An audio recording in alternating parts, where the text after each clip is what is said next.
Hello जी, अस्सलाम वालेकुम। क्या हाल चाल है? ठीक ठाक और अजीब अजीब सेहत की भी ठीक है। Welcome back to reaction video. भाईजान, बहुत लोग कमेंट कर रहे थे कि आप हिंदुओं का पॉइंट ऑफ व्यू ले रहे हो, मुस्लिम का पॉइंट ऑफ व्यू कब लोगे।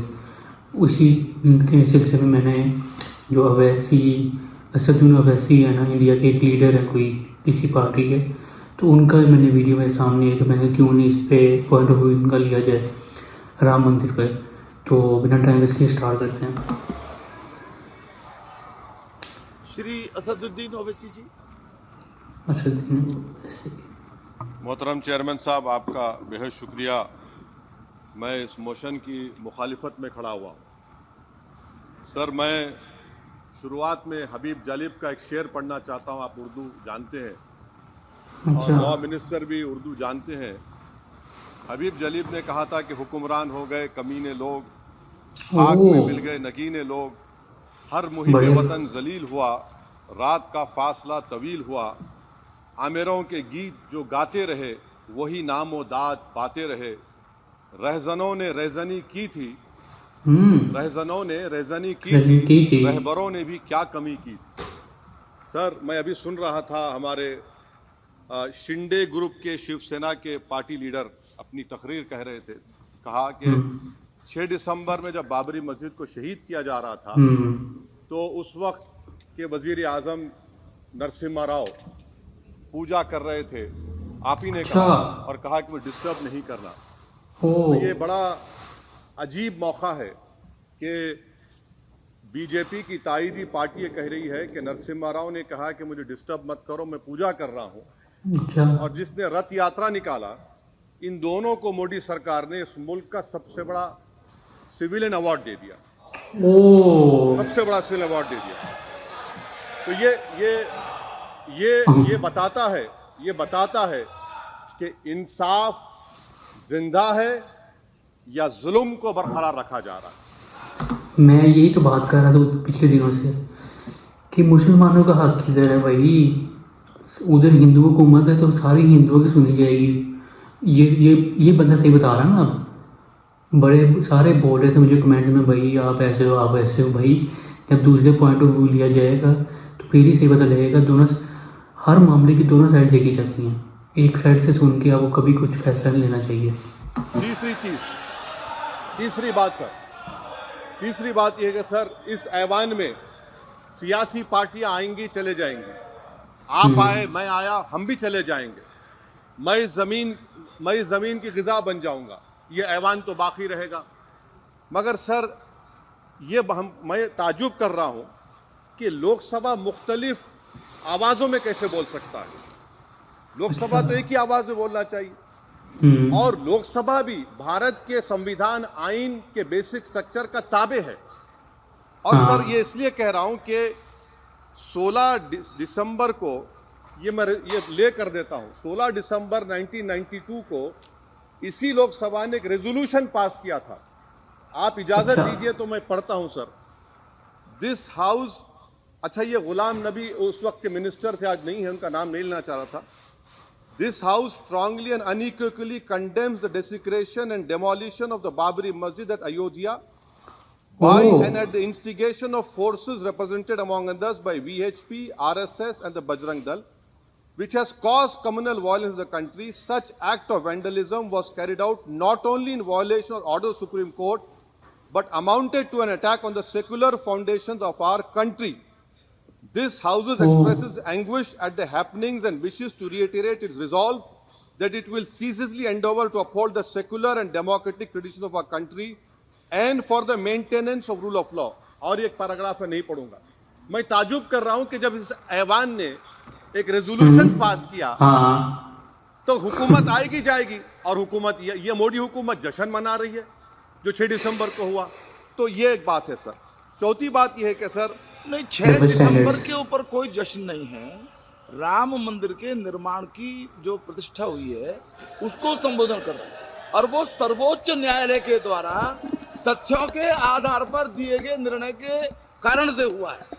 सर्वोच्च न्यायालय का निर्णय है, तो तथ्यों के आधार पर निर्णय है। वो विषय आपने बोल दिया, ठीक है, ओके। परंतु जो मंदिर का निर्माण है वो नियमानुसार सर्वोच्च न्यायालय के निर्णय से तथ्यों को देख करके। और एक सेकंड, आप इस्लाम के बहुत जानकार हैं, विद्वान हैं वैसे भी आप कानून के।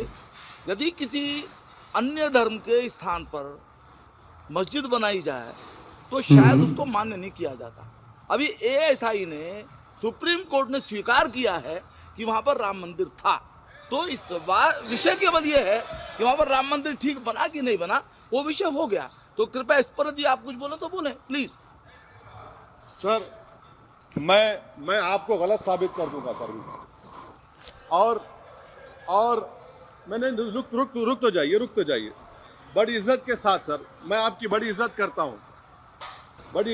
हूं सर। आपको मैं कोट कर रहा हूं सुप्रीम कोर्ट का जजमेंट, पैराग्राफ 1222 रोमन 17, उसमें लिखा गया है the destruction of the mosque took place in breach of the order status को and the assurance given to this court, the destruction of the mosque and obliteration of Islamic structure was an egregious लिखा हुआ ना मेरे violation of the rule of law। egregious का मतलब जो छोटी मोटी अंग्रेजी में आती है वो क्रिमिनल एक्ट कहा।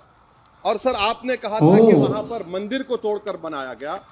सर मैं आपके सामने ये तमाम चीजें लेकर दूंगा, सुप्रीम कोर्ट के जजमेंट के पैराग्राफ्स हैं जिसमें सुप्रीम कोर्ट ने एएसआई की रिपोर्ट को नकारा। उन्होंने कहा कि मंदिर को तोड़कर मस्जिद नहीं बनाई गई थी। सुप्रीम कोर्ट ने कहा, सुप्रीम कोर्ट ने कहा। अब और मैं रख दूंगा, आप पढ़ लीजिए। अच्छा भाई, मैं उस दिन से मैं पेट रहा हूँ, मैं कह रहा हूँ, लेकिन लोग नहीं सुन रहे। लोग मुझे नीचे कमेंट में गालियाँ दे रहे हैं। ये सुन लो, आपके अपने मुल्क में सुप्रीम कोर्ट ने फैसला दिया हुआ, तो मेरा मतलब बयानिया कोई रखता ही मायने नहीं रखता जब सुप्रीम कोर्ट ने कह दिया। मैं गलत नहीं कह रहा था, आप लोग मुझे गलत कही जा रहे थे। ये सुन लो, खुद ही सुन लो। सर मैं अपनी तकरीर पर आ जाता हूँ। सुप्रीम कोर्ट ने लिखा तो मैं अपनी बात कर देता हूँ सर। तो मैं ये पूछना चाह रहा हूँ कि क्या मोदी सरकार एक समुदाय, एक मजहब की सरकार है या पूरे देश के मज़ाहिब को मानने वालों की सरकार है? जिसको नहीं मानते उनकी सरकार। यही तो बात है। क्या मोदी सरकार सिर्फ एक फिक्र और नजरिया हिंदुत्व की सरकार है? क्या इस देश का, लगती तो वही है, इंडिया का कोई मजहब है? इस वतन अजीज सबके मजहब को मानता है। सर मेरा मानना है कि इस देश का कोई मजहब नहीं है। क्या ये सरकार 22 जनवरी का पैगाम देकर ये बताना चाहती है कि एक मजहब को दूसरे मजहब के मानने वालों पर गलबा और कामयाबी मिली? क्या आइन इसकी इजाजत देता है? क्या ये पैगाम आप जब ऐवान से दे रहे हैं तो 17 करोड़ मुसलमानों को आप क्या पैगाम दे रहे हैं? ये मैं आप पर छोड़ता हूं सर। 49 में धोखा हुआ, 86 में धोखा हुआ, 92 में धोखा हुआ, 2019 और 22 में भी इस ऐवान के जरिए हमको धोखा दिया जा रहा है। और अफसोस के साथ कहना पड़ता है सर कि मुस्लिम अक़लियत को हमेशा ये कहा गया कि तुमको भारत के शहरी बरकरार रहने के लिए एक बहुत बड़ी कीमत तुमको चुकानी पड़ेगी, और हम पर इल्जाम लगा दिया गया। सर क्या मैं बाबर का स्पोक्सपर्सन हूँ? क्या मैं जिना का स्पोक्स पर्सन हूँ? क्या मैं औरंगजेब का स्पोक्स पर्सन हूँ? बताइए सर, आखिर मैं कहां तक आप मुझे लेकर जाएंगे? दूसरी बात यह है सर, दूसरी बात यह है कि फिर 6 दिसंबर के बाद देश में फसाद हुआ, नौजवानों को टाडा में डाला गया जो बूढ़े होकर निकले। यकीनन आपकी सरकार नहीं थी, आपकी सरकार नहीं थी। अच्छा, बल्कि मैं तो मर्यादा पुरुषोत्तम राम की इज्जत करता हूं,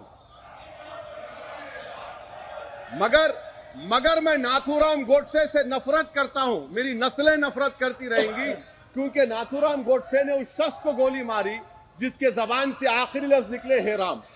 सर छठी बात यह है कि 87 में मलियाना हाशिमपुरा हुआ, 83 में नेल्ली हुआ, 44 में जम्मू में नस्ल कशी हुई, 2022 में हल्द्वानी में कत्ल हुआ।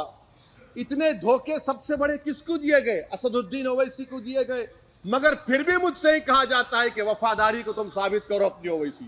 सर, आज भारत के 17 करोड़ मुसलमान अपने आप को अजनबी और एलिनेट महसूस कर रहे हैं। मैं बहुत बड़ी नाइंसाफी होती है कोई ये जो लोग मुझे कमेंट करके कहते थे ना भाई पाकिस्तान में मुसलमान ऐसे हिंदू ऐसे रहते हैं, उनके घर नहीं, उनका मंदिर तोड़ दिए, वो इंडिया का हाल देख लो, इंडिया का हाल देख लो। मैं नहीं कह रहा, ये आपके बंदा कह रहा है जो इंडिया में रहता है और वो मुस्लिम है, उसको सारे हालात पता है वहाँ के क्या हो रहा है मुसलमानों के साथ। अब बोलो, बराबर इतना लोगों ने मुझे हेट दी है नीचे कमेंट्स में, इतना हिंदू आके मुझे हेट दे रहे हैं भाई। अब बताओ मुझे, ये तो चीज़ें मुझे पता नहीं थी अभी, अब पता लगी है, बताओ अब। सर, ये कोई तारीखी नाइंसाफी को इंसाफ नहीं किया जा रहा है। स्पीकर बल्कि सर, अंग्रेजी में स्पीकर सर, केवल एक प्रश्न का जवाब ओवैसी साहब दे दें कि बाबर को वो आक्रमणकारी मानते हैं या नहीं मानते?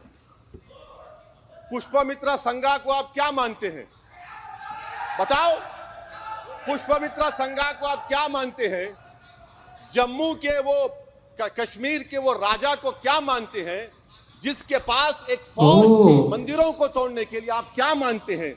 यही तो मैं कह रहा हूं कि निशिकांत दुबे 47 में आजादी मिली असदुद्दीन ओवैसी से बाबर की बात पूछ रहे हैं।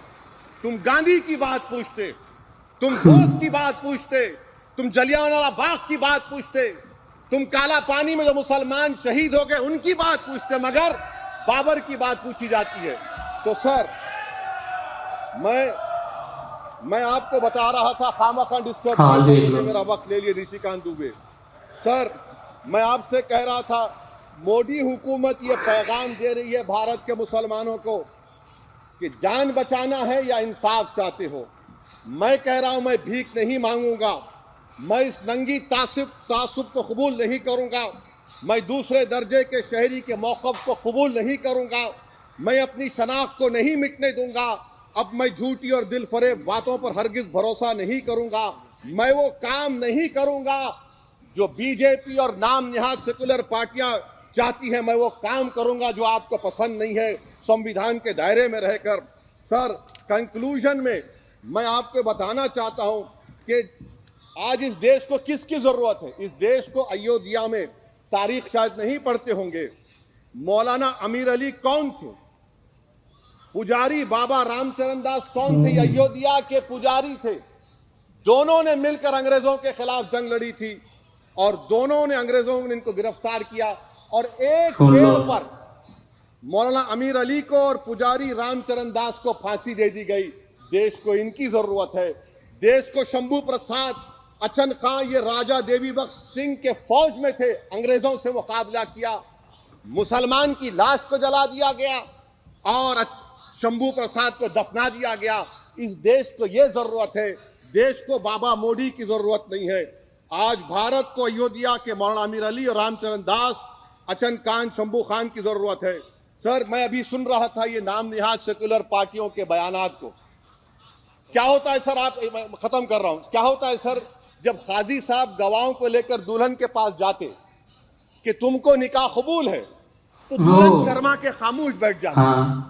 तो इनकी खामोशी रजामंदी की अलामत है। जी जी। तो सर, मैं खत्म करने से पहले ये बताना चाह रहा हूं कि जब वजीर आजम जवाब देंगे तो क्या वो भारत के 140 करोड़ जनता के लिए जवाब देंगे या फिर सिर्फ हिंदुत्व की फिक्र रखने वालों का जवाब, मैं खत्म कर जवाब देंगे?